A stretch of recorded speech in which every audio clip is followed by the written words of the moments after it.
Pakistan cricket board ने West Indies और England tour के लिए अपना 17 रुकनी स्क्वाड अनाउंस कर दिए। टेस्ट स्क्वाड है, दोनों सीरीजों के लिए अनाउंस किया गया।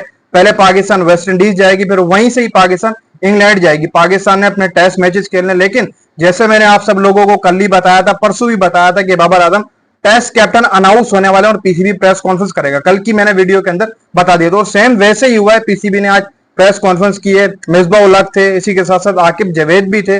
प्रेस कॉन्फ्रेंस स्क्वाड अनाउंस हुआ, कुछ प्लेयर के साथ इंजस्टेड भी हुआ और कुछ प्लेयर मैं समझता हूं कि ड्रॉप भी कर दिए गए। सबसे बड़ा नाम जो था वो था कामरान गुलाम का, जिसको भाई साहब अगेन सिलेक्ट नहीं किया गया।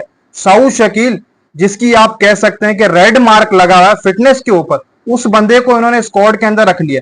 सऊद शकील की जगह मुझे ऐसा लगता है कि कामरान गुलाम को स्क्वाड के अंदर होना चाहिए था। यह सबसे बड़ी नाइंसाफी की गई है इस टेस्ट स्क्वाड के अंदर। सऊद शकील आप कह सकते हैं कि रेड मार्क लगा हुआ है उनकी फिटनेस के ऊपर, वो फिर भी स्क्वाड के अंदर शामिल है।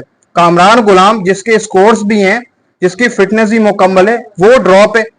अगर आप सऊद शकील की परफॉर्मेंस देखें पिछले 10 आई थिंक टेस्ट मैचेस के अंदर, तो उसकी कोई परफॉर्मेंस नहीं है सऊद शकील की। फिर भी पता नहीं क्या फर्स्ट चॉइस की वजह से ये बंदा खेला है, लेकिन कामरान गुलाम को मुझे ऐसा लगता है कि होना चाहिए था सऊद शकील की जगह। बाकी बाबर आजम कैप्टन आपको मैं स्क्वाड बताता, तो फिर कुछ और चीजें जो रह गई हैं उसके ऊपर ही बात करेंगे कि ये क्या चीज है जो रेड मार्क लगा, और कुछ और भी आप कह सकते हैं कि जो पीसीबी की फर्स्ट सीरीज आई है उसको भी हम सुकून से पढ़ेंगे। बाबर आजम कैप्टन कमबैक हो चुका है। बाबर आजम ने अपनी आखिरी सेंचुरी सन 2022 में मारी थी। अब वो कैप्टन है और कैप्टन अनाउंस हो गए। आमिर जमाल, अब्दुल्ला फजल, अली उस्मान, अजान अवेज, इमाम उल हक भाई साहब आ चुके हैं। इमाम उल हक ठीक है भाई, ओके। खुरम शहजाद, मोहम्मद अब्बास, मोहम्मद अली, ये तीनों फास्ट बॉलर्स भाई साहब आप देख लें। और आमिर जमाल की जो वापसी हुई वो मैं समझता हूँ कि बड़ी जबरदस्त ऑथेंटिक हुई है। पीसीबी लेकर आया आमिर जमाल को परफॉर्मेंस के ऊपर। ये जब ड्रॉप हुआ था, ये परफॉर्मेंस के ऊपर ही ड्रॉप हुआ था, अब बैक किया है, तो अच्छा कमबैक जो पीसीबी ने कराया आमिर जमाल का इंग्लैंड टूर और वेस्ट इंडीज टूर के लिए। दो सीरीज इंपॉर्टेंट है पाकिस्तान के लिए, WTC अगर फाइनल खेलना है तो।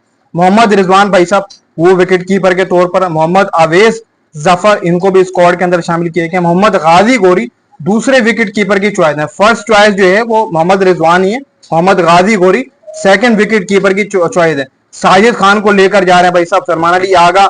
सऊद शकील, जिसकी फिटनेस के ऊपर रेड मार्क पीसीबी ने लगाकर भेजा है। मुझे समझ में नहीं आती कि आपने कामरान गुलाम को स्क्वाड में क्यों नहीं रखा।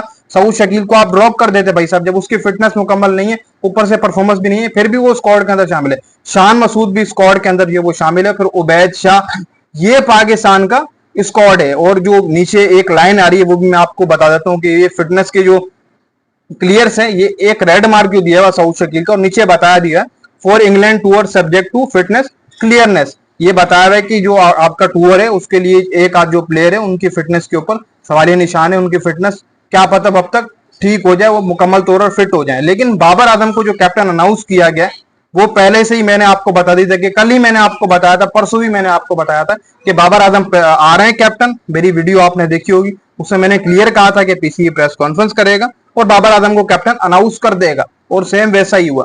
बाकी शाहीन शाह अफरीदी भाई साहब ड्रॉप, उबैद शाह को ये लेकर आए। शाहीन शाह अफरीदी को मुझे ऐसा लगता है कि लंबे अरसे बाद आराम दिए, अच्छा काम किया पीसीबी ने, ये बहुत बेहतरीन काम किए। शाहीन शाह अफरीदी को मैं पिछले 1 साल से लगातार तीनों फॉर्मेट खेलता हुआ देख रहा था। तीनों फॉर्मेट, टेस्ट, ODI, T20 लगातार ये बंदा तीनों फॉर्मेट खेल रहा था। और पीसीबी ने आज इसको जो ड्रॉप किया है, सिलेक्टर्स ने अच्छा काम किया भाई। ये जब अपनी स्पीड रिकवर करे, अपनी लाइन लेंथ रिकवर करे, अपनी स्विंग रिकवर करे, फिर इसको आप बैक लेकर आए। बाकी ये पाकिस्तान का स्क्वाड है। आपको कैसा लगा कमेंट सेक्शन में जरूर बताइएगा, और किसके साथ नाइंसाफी हुई, किसी और को स्क्वाड में होना चाहिए। लेकिन मेरे हिसाब से आप खुद भी बताएंगे कमेंट सेक्शन के अंदर कि सऊद शकील जी की जगह कामरान गुलाम को होना चाहिए था या नहीं होना चाहिए था। मेरे हिसाब से कामरान गुलाम को होना चाहिए था, सऊद शकील को ड्रॉप करना चाहिए था।